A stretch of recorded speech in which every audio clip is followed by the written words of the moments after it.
বনৰীয়া হাতীৰ উপদ্ৰৱত অতিষ্ঠ হৈছে গাঁওবাসী। প্ৰচণ্ড শীতক নেওচি ওজাগৰে কটাইছে ডেকা বুঢ়াই। শীতৰ প্ৰচণ্ড ঠাণ্ডাক নেওচি এটা বৃহৎ অঞ্চলৰ ডেকা বুঢ়াই নিশাই দিছে পহৰা। বনৰীয়া হাতীৰ সন্ত্ৰাসৰ পৰা ৰক্ষা পাবলৈ পহৰা দিছে এওঁলোকে। তহিলং কৰিছে শ্ৰমজীৱী কৃষকৰ ধাননি পথাৰ। বন্যহস্তীয়ে ভাঙি তছনছ কৰিছে দুখীয়াৰ পজাঘৰ। এই ঘটনা সংঘটিত হৈছে অসম অৰুণাচল সীমান্তৱৰ্তী নাৰায়ণপুৰৰ শংকৰপুৰ মধুপুৰ অঞ্চলত। কাষৰ অৰুণাচলৰ পৰা ওলাই অহা এজাক বনৰীয়া হাতীৰ উপদ্ৰৱত টোপনি সৰিছে স্থানীয় কৈলাশপুৰ, শংকৰপুৰ, শান্তিপুৰ, মধুপুৰ আদি অঞ্চলৰ ৰাইজৰ।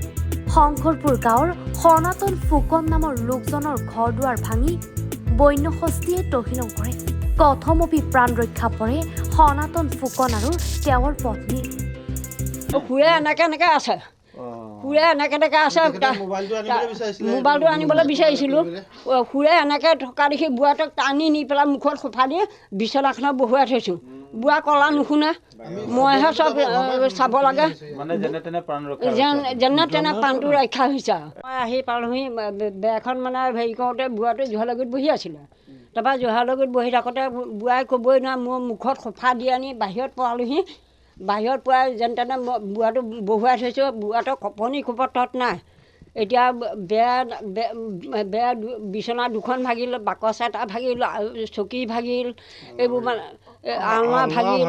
এতিয়া মই কৰিম কি? মই বুঢ়া বুঢ়ী হাল উপাৰ্জনৰ বাট নাই। এতিয়া লোকৰ হাজিৰা কৰিবও মই নোৱাৰা হ'লোঁ। এতিয়া কৰিম কি? মোৰ উপায় নাইকিয়া হৈছে আৰু। বুঢ়াটো কোজা, ময়ো কাম কৰি খাব নোৱাৰোঁ। চৰকাৰ তথা সমগ্ৰ ৰাজ্যবাসীকে আহ্বান জনাওঁ যে আমাৰ এই অঞ্চলত বনৰীয়া হাতীয়ে বিশেষ উপদ্ৰৱ আৰম্ভ কৰিছে। প্ৰায় শালি ধানৰ খেতি খাই মানুহৰ তহিলং কৰিছে। ইতিমধ্যে ধানখিনি মানুহে যি এটা সৰহ সংখ্যক ধান খালেই, বাকী থকা অংশ আনি পেলাই ঘৰৰ ভিতৰত ৰখাৰ পিছতো যোৱাকালি আহি হাতীয়ে এই ঘৰৰ ভিতৰৰ পৰা ধানো খাই তহিলং কৰিছে। ডিপাৰ্টমেণ্টৰ লগত যোগাযোগ কৰিলে ফটকা কিবা কিবি অলপ কিছু দিয়ে, কিন্তু আমিতো যিখিনি মানুহ ভুক্তভোগী সেইখিনি মানুহে আচলতে আমি এই বছৰ মইতো এটা বমো পোৱা নাই। গতিকে আমাৰ প্ৰায় 5-6 পুৰা মাটি আমাৰ 3টা পৰিয়ালৰ ভিতৰত আছে। গতিকে এই সম্পৰ্কত আমি আহ্বান জনাওঁ যে সমগ্ৰ অঞ্চলটোত বৰ্তমান বনৰীয়া হাতীয়ে সিদিনাখন দিনৰ 3:30 বজাতে আহি আমাৰ বাৰীয়ে ঘৰে সোমাই পেলাই জনত্ৰাসৰ সৃষ্টি কৰিছে। মানুহে প্ৰাণ লৈ পলাবলগীয়া হৈছে। যোৱাকালি আমাৰ ঘৰৰ পকী বেৰৰ কাষত থকা যি খিৰিকী আছিলে, সেই খিৰিকীয়ে আহি হাতীয়ে ধান খাইছে। আমি অতি ওচৰৰ পৰা মাত্ৰ ধৰক হৈ হাল্লা কৰিছোঁ। কৰাৰ পাছত বহু মানুহ গোট খোৱাৰ পিছত হাতীটো গুচি গৈছে। গতিকে আমি আহ্বান জনাম যে এই হাতীৰ যিটো সমস্যা, ই এটা দীৰ্ঘম্যাদী সমস্যা। এই অঞ্চলৰ বৰ্তমানে এনেকুৱা আগত হৈছিল যদিও এইকেইদিনত এনেকুৱাই প্ৰকোপ বাঢ়ি গৈছে। মানুহৰ জীৱনৰ কোনো নিৰাপত্তা নাইকিয়া হৈছে, সম্পত্তিৰ কোনো নিৰাপত্তা নাইকিয়া হৈছে। আজি সন্ধিয়া প্ৰায় 5-6 বজাতে আহি পেলাই এঘৰ মানুহৰ ইতিমধ্যে ঘৰ দুৱাৰ ভাঙিছে। গতিকে আমি কাতৰভাৱে চৰকাৰক অনুৰোধ জনাওঁ যে এই সমস্যাটোৰ কাৰণে চৰকাৰ বা বিভাগীয় কৰ্তৃপক্ষই ব্যৱস্থা গ্ৰহণ কৰি মানুহৰ জীৱন আৰু সম্পত্তি নিৰাপত্তা ৰক্ষা কৰিব বুলি আমি আহ্বান জনাওঁ।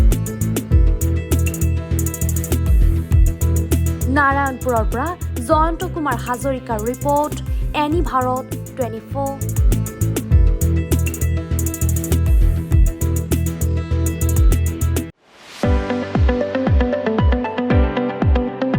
ৰঙাপাৰাবাসীৰ বাবে সুখবৰ। আপুনি যদি দুচকীয়া বাহন ল'ব বিচাৰিছে তেন্তে এতিয়াৰে পৰা আৰু চিন্তাৰ কোনো প্ৰয়োজন নাই।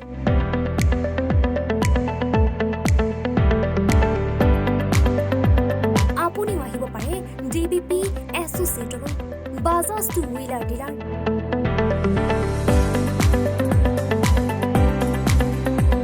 আমাৰ ঠিকনা ৱাৰ্ড নং 8, ঠাকুৰবাৰী ৰোড, ডাকঘৰ, ৰঙাপাৰা, জিলা শোণিতপুৰ।